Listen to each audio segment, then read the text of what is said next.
Hey everyone, and welcome to our deep dive into a crucial topic in orthodontics, Anchorage Control.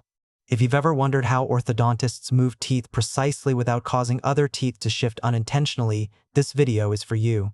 Anchorage is essentially the resistance to unwanted tooth movement. Think of it like a stable base from which you can push or pull. In orthodontics, maintaining this stable base is key to achieving a perfect smile. Without proper anchorage control, our efforts to straighten teeth could lead to unexpected and undesirable shifts in other parts of the mouth. So, let's explore the fascinating methods orthodontists use to keep everything in its place. Let's talk about intraoral methods, techniques used inside the mouth. One of the simplest ways to reinforce anchorage is by increasing the number of teeth involved.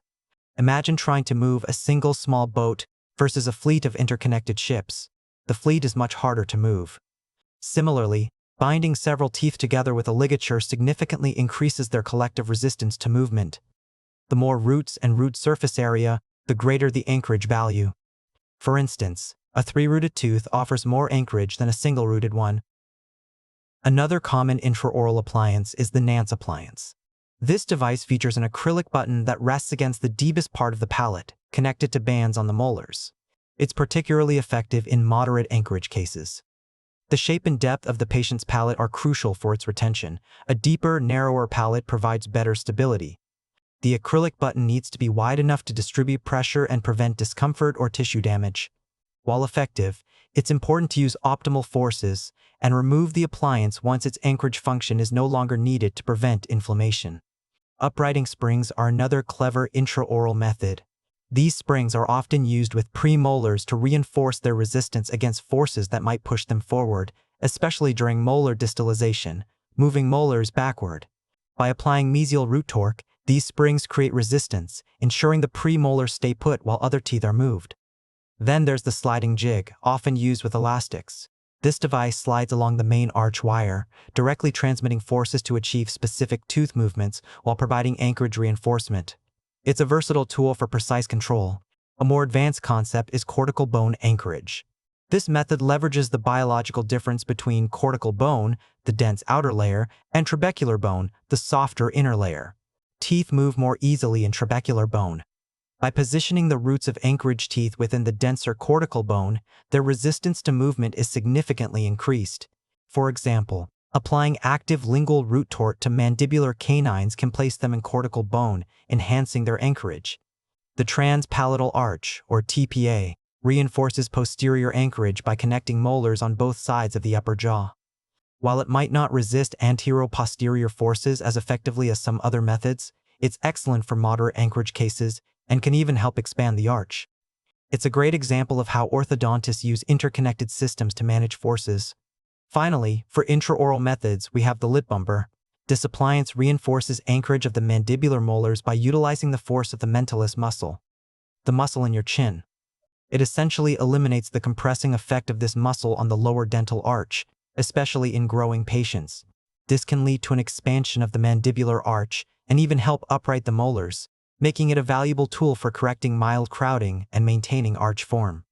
Now, let's step outside the mouth and explore extraoral appliances. For many years, these have been the strongest and most reliable methods for anchorage reinforcement. They typically involve a face bow connected to the molars and an external force module, like a neck strap or head cap. Patient cooperation is absolutely vital for the success of these appliances. One common type is cervical headgear. The force from cervical headgear is directed backward and downward. This is often used in low-angle patients, where the downward pull can help rotate the mandible clockwise, which can be desirable for bite opening. The precise movement of the molars, whether it's translation or rotation, depends on how the force's line of action relates to the molar's center of resistance. In contrast, high pull or vertical pull headgear applies an upward and backward force. This is preferred for high-angle cases, as it provides vertical control of the posterior teeth, preventing their eruption and sometimes even intruding them. This can promote a counterclockwise rotation of the mandible, which is beneficial in these cases. The key is to adjust the direction of force by changing the point of support or the facebow's angulation to achieve the desired tooth movement. Orthodontists can also use asymmetric forces with extraoral appliances. This is particularly useful in cases where only one side of the dental arch needs to be moved backward. By making one arm of the facebow longer than the other, a greater force can be applied to the side, requiring more movement. However, careful monitoring is needed to prevent unwanted side effects like crossbite tendencies. Another significant extraoral appliance is the reverse headgear, also known as a protraction headgear or orthopedic face mask. This is primarily used to bring the upper jaw forward, especially in skeletal class 3 cases where the maxilla is underdeveloped.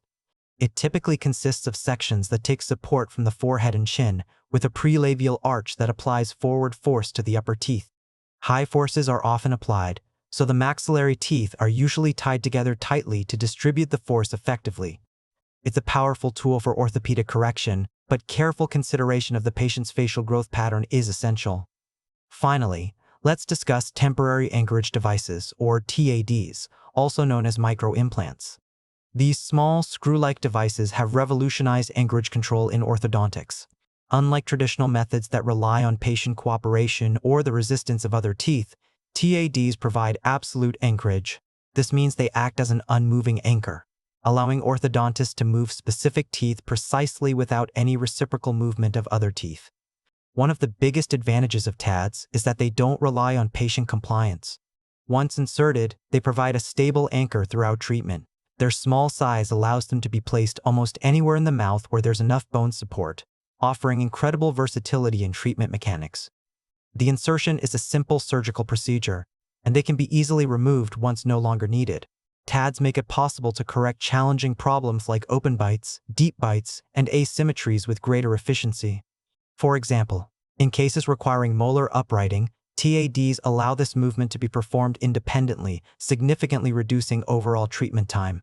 They enable long-range tooth movements, such as moving the entire upper arch backward, which would be extremely difficult with conventional mechanics. However, like any orthodontic tool, TADs have their considerations. Their placement requires careful attention to anatomical structures to avoid nerves or sinuses. While generally well tolerated, some discomfort can occur depending on the placement. The biomechanical principles remain the same. The relationship between the force's line of action and the tooth's center of resistance determines the type of movement. TADs are often used to deliver intrusive forces, which is beneficial in many cases, but careful monitoring is always necessary to prevent unwanted side effects. So there you have it, a comprehensive overview of anchorage control in orthodontics. From intraoral methods like Nance Appliances and lip bumpers to extraoral headgear and the revolutionary temporary anchorage devices, orthodontists have a wide array of tools to ensure precise and effective tooth movement. Understanding these methods is key to appreciating the science and artistry behind creating beautiful, healthy smiles. Thanks for watching, and we hope this video has helped you better understand this vital aspect of orthodontic treatment.